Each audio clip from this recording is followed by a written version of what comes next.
spotted Bigfoot, and this isn't the first time. The legend continues. This thing was approximately 3.5, 4 feet wide, 6, 7 foot tall. Tree we found, several tracks, real large, way larger than a human. I looked off towards the woods, and I saw these 2 long legs moving at the edge of the timber. It is a mixture of ape and human characteristics. 8 to 10 foot, hairy man-looking person. It walked with a glide, and then it reached an arm out and kind of touched the tree as it walked by. Here one was in the presence of something quite unknown. Never in my lifetime did I ever think that I was going to run into something like that. We need something more. The accounts of eyewitnesses today. You've heard the legends. Now, hear the real stories firsthand. It's Bigfoot, the podcast. Hi, everybody. My name is Gwen Purcell, and I am with Got Knockers, and I'm super excited to be here. This is our first installment of Bigfoot, the podcast, and I'm here with my new partner in crime, Ben Willis. Hello, hello. This is going to be fantastic, isn't it? I am so excited. We're here to talk about Bigfoot. Everything Bigfoot. Which is awesome. Yeah. You're here. You got stories. I got lots of stories. They compile daily, just about. But we should probably like start from the beginning. Start from the beginning. Yeah, because it's kind of crazy. I never believed in Bigfoot before. Never. Never would have even given a thought. Like, I've watched the shows, right? We all watch the shows. And I was like, yeah, it's probably like the world's biggest hoax. If they find it, fantastic. If they don't, whatever. But, man, that day we pulling up to that stop sign, I looked across that cornfield and there it was walking across there. And I was like, initially I was like, look, somebody's in the field. And then I was like, wait a minute. Like, the farmer doesn't even live close. So when he comes to the field, he drives a tractor. Well, I'm like looking around and I'm like, well, there's no tractor here. Like, who the heck would be walking across this field? And this thing was humongous, like broadside of a barn. This thing was huge. Visibly so. Visibly so. And I was like, holy crap. Like, for lack of better wording, what the fuck is that? Like, it's just, and I'm a talker. I talk all the time, nonstop.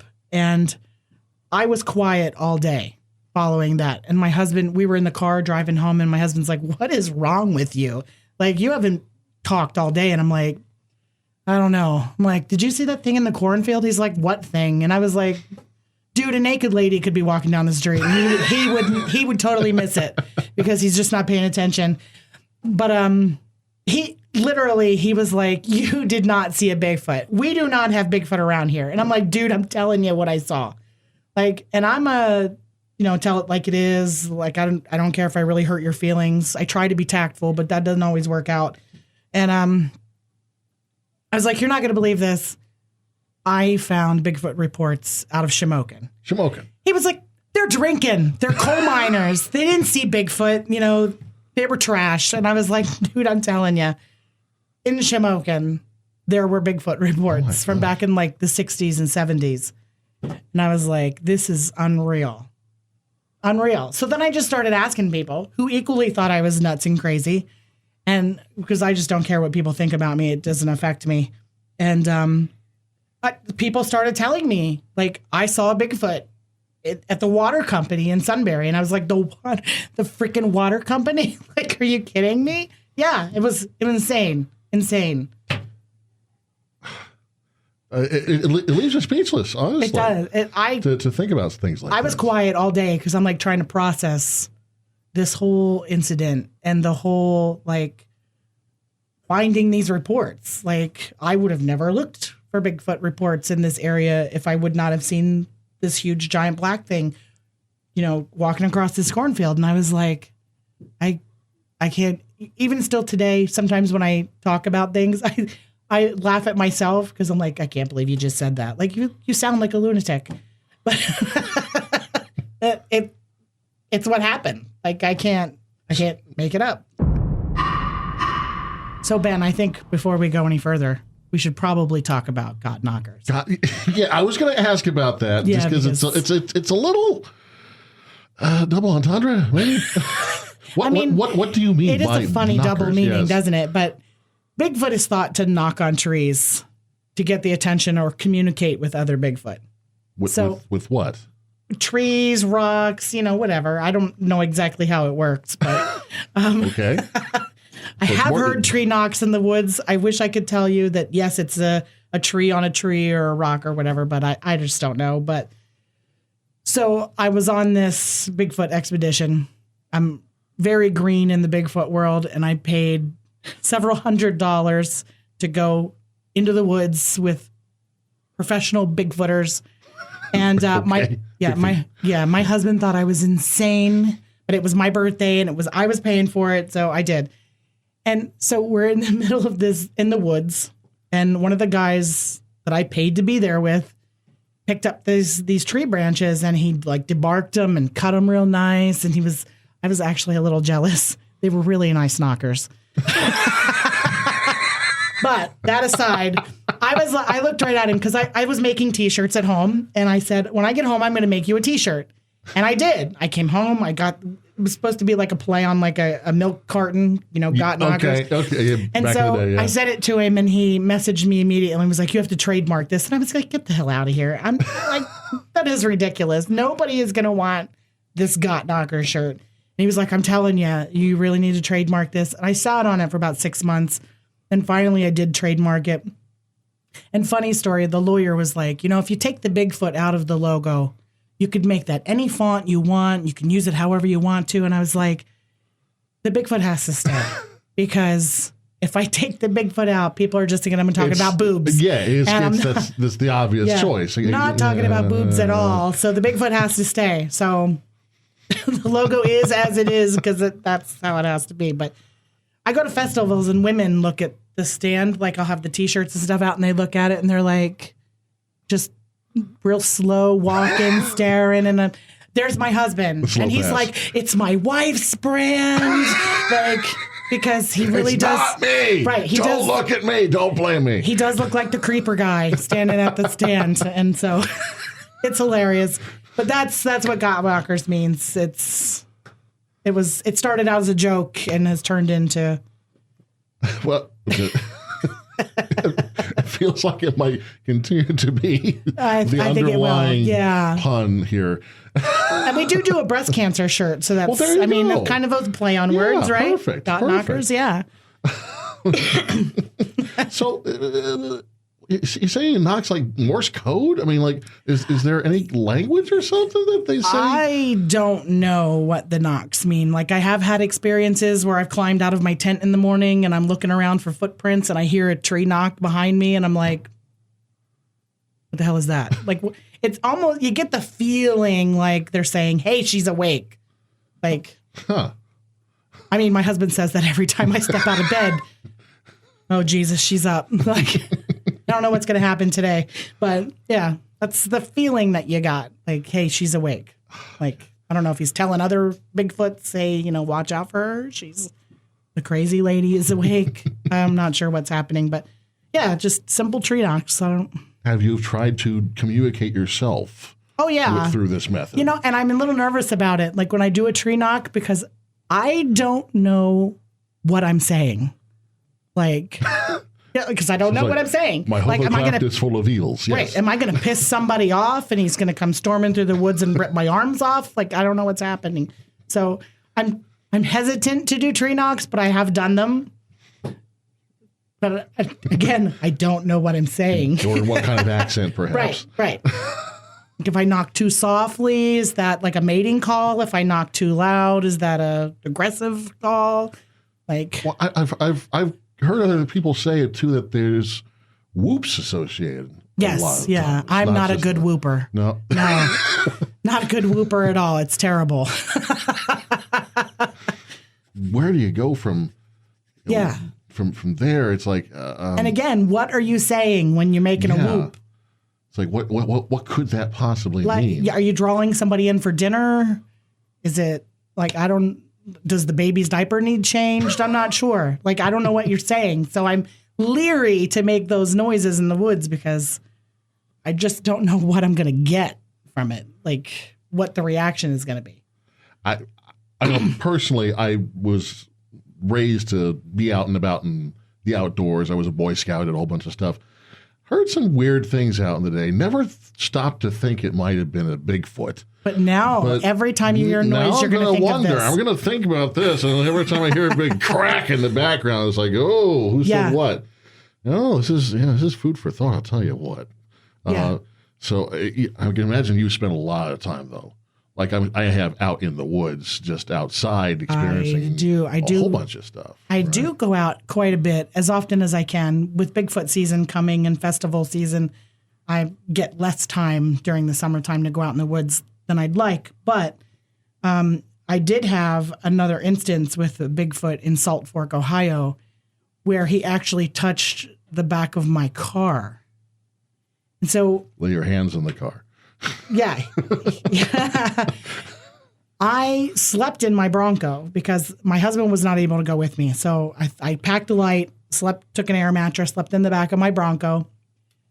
Got up Saturday morning. We went down this dirt road to scout a spot to research that night. And when we came back, I get out of the car, I walk around the back, and there is a very large handprint on the back of my car.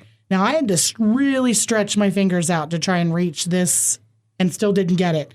It's probably 17 inches wide, the fingerprints. But everywhere I touched on the car, no prints. Didn't dust my prints at all. Just these, I was like pure baffled about these fingerprints. I, for lack of better wording, nearly shit my pants because I was like, holy crap, I was sleeping in there when Bigfoot touched my car. Like, so we're talking like Rachmaninoff hands. We're big fingerprints. Fingers. Yeah. It's bigger than my hands, which is saying And something. then I'm thinking to myself, shit, I have nothing here to lift these fingerprints. Right away, I went into detective mode. Crap, I should probably carry stuff with me, right? That's the new thing in my tackle box is contact paper. So that I can lift fingerprints. Like for shelves? Yeah. Works great. Okay. So Saturday night, we go out in the woods. We're doing our research. We come back. I am in my truck sleeping. 4:00 in the morning, I wake up. It's like 20 after 4. And I see something standing directly behind my car. Now, I am parked against the wood line. Wait a minute. I know, because I would have had to drive through this thing to park where I parked. So I knew it wasn't there before. There's just enough moonlight to light up so you can see. And there's this thing. And I only see like the midsection of it. No shoulders, no head. And I'm starting to panic. Now, I'm a big, tough girl, but even I was like afraid to blink because if Bigfoot hears me, I don't know what's going to happen. Like, I don't want to make any noise. I don't want to let him know that I'm awake because what's he going to do? Smash out my window and rip me out of the car by my feet? Like, what's happening? Just doing standing there. Just standing there. Just standing there staring. Staring. I was freaking out. I'm looking out the side windows. Nobody else is up. Everybody's in their tents and trucks sleeping. And I thought, oh my God. Like, big tough Gwen before this would have been like, I'd get out of my car. And no, Gwen freaked out, was afraid to move. I laid there and I listened to hear if he would walk away. And I heard nothing. But when I looked back, it was gone. And I never packed so fast in the morning.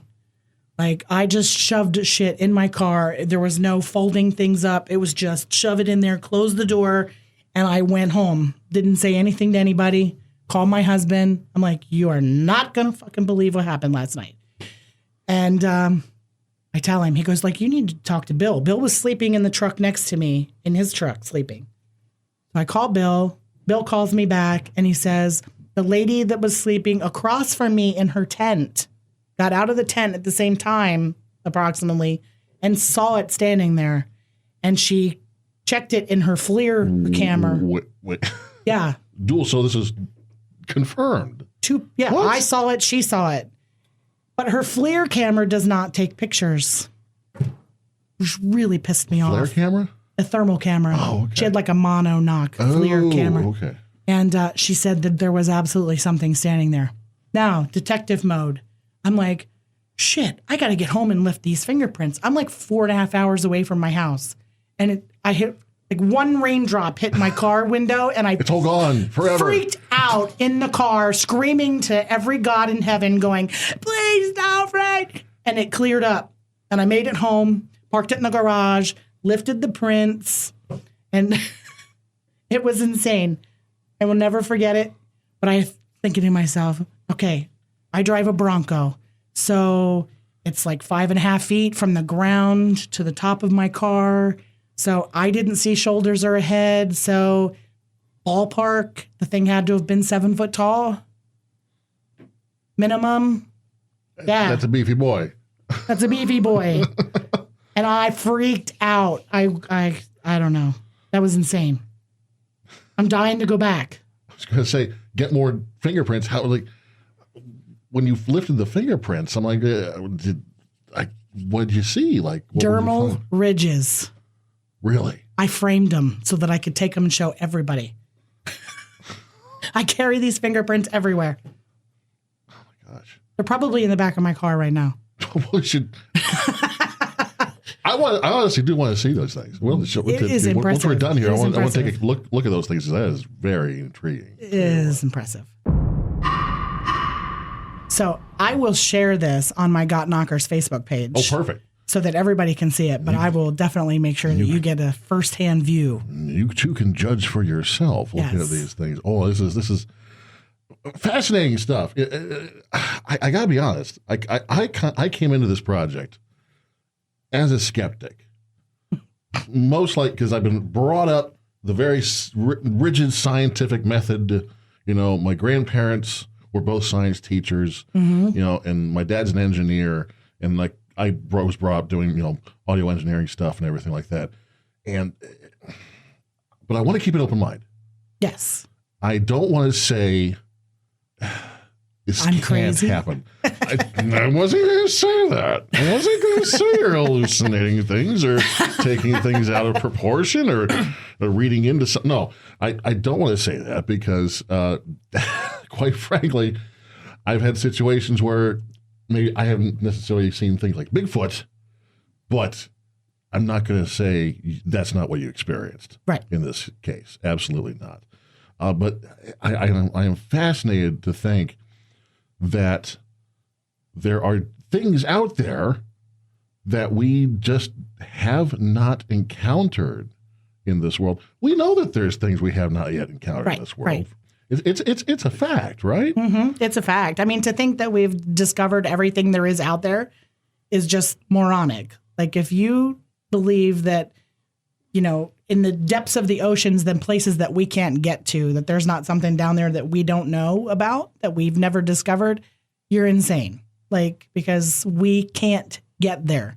We don't know what's there. There are millions and millions of acres of forest in the world that have never been touched by human hands.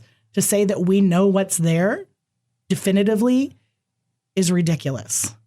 It's absolutely ridiculous. Yeah, just thinking about places, the farthest extremes. Right. But even so, we can't be looking everywhere at once. We can't.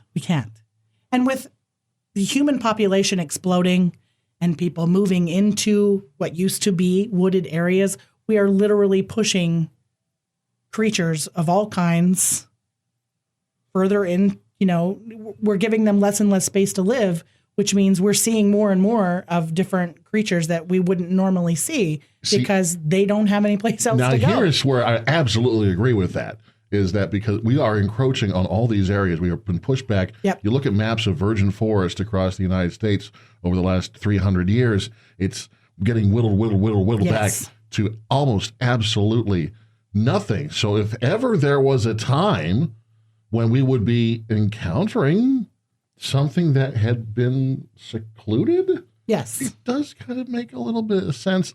Again, I'm not going to say for sure.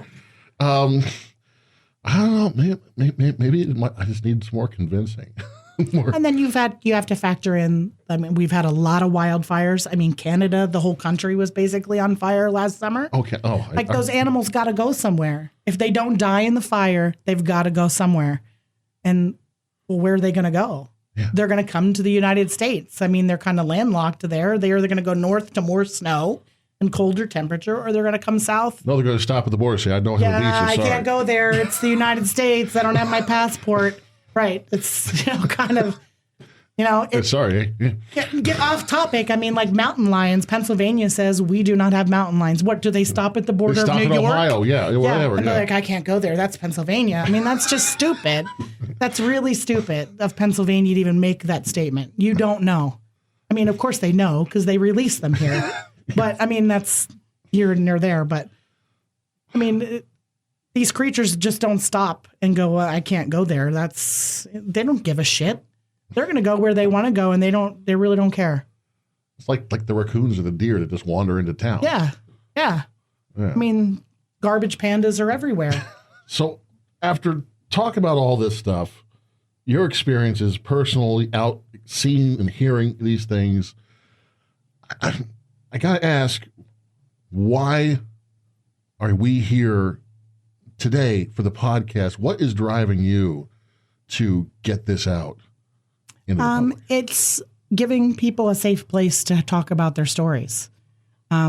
People call me crazy every day, and it's okay. I take it. I roll with it. I laugh with people when I tell them, and they laugh and they go, you're crazy. You don't know what you're talking about. Yeah, it is what it is. But other people may not let it roll off their back like I do. And people do not come forward because of fear of ridicule and being called crazy. And I want people to feel safe enough to come forward and say, I had this experience, or I had this encounter, or I had something I can't explain. And people go to their graves with this little piece of tidbit information that happened to them, and they never get it out. And it's something that nags at you. I mean, every day I drive down the highway and I'm looking in the woods as I'm driving, thinking it could be out there somewhere. It could be watching me drive by right now. Like it's a never ending conversation in my brain that is constantly happening. And if I'm having that, other people are having that. So I want people to have a safe place to go. It's also important for research to know the what, when, whys, hows, wheres of people's encounters and their stories so that we can better track and learn about these creatures. So talking about stories, looking for people's stories. Yeah. Is going to be part of what we're setting up here on Right. Absolutely. Bigfoot the podcast. So how would someone get in contact with us here? They can, on the website, there is a reporting section where they can fill out a paper and on gotknockers.org, and they can fill out the form online, and it goes directly to me. I will be the one that's reading it. No one else is reading it. Nobody else is reading it but me. And then I am able to communicate with that person and contact them in whatever means is best for them, whether it's text message or phone calls or emails or whatever. But I can get in contact with them and hear their story. And if they're brave enough to come on the podcast with us, I love that. we can put that story right out here, and we can talk about what their encounter was. And types of encounters, close, near, passing. All kinds. I don't care. I've gotten people that have seen something as they're just driving down the road and something steps into the woods. Like, I want to hear all of them. All of them. I mean, the up close and personal encounters are the most amazing. Yeah. I would say so. Because you can tell when somebody's telling a story if it's real or not because of the emotion that they put into it. Like, you can tell because they're reliving it as they're telling you. And they're just as scared now as they were 10 years ago when it happened. So, yeah, I love to hear people's stories. On the next show that we're going to do, we are going to have Sean Forker here. Who is Sean Forker? Sean Forker lives in Williamsport. He is somebody I've met through the Bigfoot community, and we have become like brother and sister. He is just amazing. But he actually had a pretty crazy, scary encounter that he still is like, when he talks about it, you can still kind of hear the emotion in his voice. And I've heard it several times. And I every time he tells the story, I'm on the edge of my seat listening, even though I've heard it before. It's really an intense story, and he's going to be with us to share that story. Oh, I can't wait. Time. Yeah. I cannot wait. Yeah, he's awesome. On the website, the brand new website that's going to be launching. Shiny. I'm so excited about it. I literally, when they sent it to me, I cried when I thumbed through it. It was just so cool. But you can get all of our merch there. You can see festival information with a big festival coming up in August. Oh, yeah. I went from 28 vendors to 65 vendors, so it's going to be pretty freaking awesome. And you're going to be able to file your reports. You're going to be able to look at all kinds of stuff on there. It's going to be pretty amazing at gotknockers.org. I'm so excited about this website. It's going to be amazing. And I know everybody's going to love it too, because it's just so freaking cool. Very, very cool. Yeah. And you will also find the podcasts on the website too. Which you're listening to right now. Which you're listening to right now. So you found it. Congratulations. We reached the end of the podcast. But this podcast is just going to get better and better the more we go. I promise. So. Cross my heart. we will get a little smoother on it. It's going to be great. It's going to be really awesome. Bigfoot, the podcast. Listen wherever podcasts are available and at gotknockers.org.